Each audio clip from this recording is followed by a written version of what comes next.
Chairman ضلع council Salman عبداللہ مراد نے کہا ہے کہ گزشتہ روز پورے شہر میں ہوا کے ساتھ تیز برسات ہوئی، لیکن گلشن حدید میں سرکاری اعداد و شمار کے مطابق 86 ملی میٹر بارش ریکارڈ ہوئی، جس کی وجہ سے تمام اندرونی اور بیرونی علاقے میں جل تھل ضرور ہوا اور کئی درخت ٹوٹ گئے۔ نظام زندگی بری طرح متاثر ہوا، جس کو ضلعی عملے نے فوری طور پر کاموں کا آغاز کیا، جس کو ضلعی عملے اور دیگر اداروں نے مل کر کلیئر کیا۔ عموماً جب تیز برسات ہو رہی ہو تو اس وقت بحالی کا کام یقیناً مشکل ہوتا ہے، لیکن ضلعی عملے نے جس طرح کام کیا وہ اچھی روایت ہے۔ گلشن حدید کا علاقہ مکمل شہری ہے، جہاں کاموں میں پیچیدگیاں آتی ہیں، جبکہ دیہی علاقوں میں پانی کی نکاسی جلد ممکن ہو جاتی ہے۔ آج بھی شدید بارش کی پیشن گوئی ضرور ہے، لیکن عملہ بالکل تیار ہے۔ ضلع کونسل کے افسران اور ملازمین میں جہاں ایمرجنسی نافذ کی گئی ہے، وہی وجہ بنی کہ فوری طور پر گلشن حدید میں شاہراہوں پر ٹریفک کی روانی کو یقینی بنا دیا گیا۔ چیئرمین ضلع کونسل سلمان عبداللہ مراد نے کہا کہ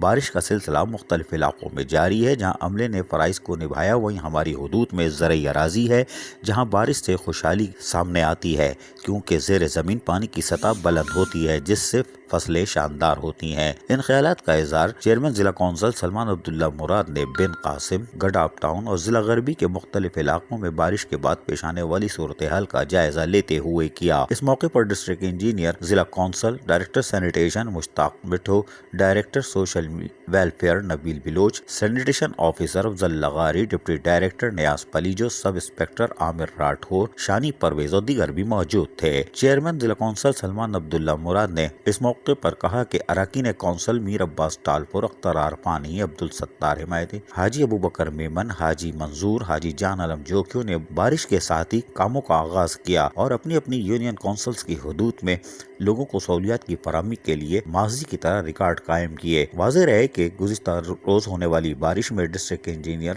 ضلع کونسل، محکمہ سینیٹیشن کے افسران اور دیگر عملے کے ساتھ شاہراہوں پر موجود رہے اور انہوں نے ہنگامی بنیادوں پر کاموں کا آغاز کیا اور برساتی نالوں کی صفائی ستھرائی کے ساتھ ساتھ چوکنگ پوائنٹ کو فوری طور پر کھولنے کا عمل شروع کیا۔ مشینری کے ساتھ ساتھ افرادی قوت کا بھرپور استعمال کیا گیا اور گلشن حدید جو کہ شہری علاقے پر مشتمل ہے، وہاں بہتر سفری سہولتوں کی فراہمی کے لیے پانی کی نکاسی کو یقینی بنایا۔ دوپہر میں شروع ہونے والی بارش کے باعث جہاں سڑکوں پر پانی آ گیا تھا، تاہم شام 4 بجے کے بعد شاہراہوں کو کلیئر کر دیا گیا تھا۔ جہاں محکمہ سینیٹیشن کے ملازمین نے بھر وقت کام کیا، وہی ڈسٹرکٹ انجینئر ضلع کونسل نے ان کو شاباش بھی دی۔ عزیز عارف، KBS بلدیاتی نیوز، کراچی۔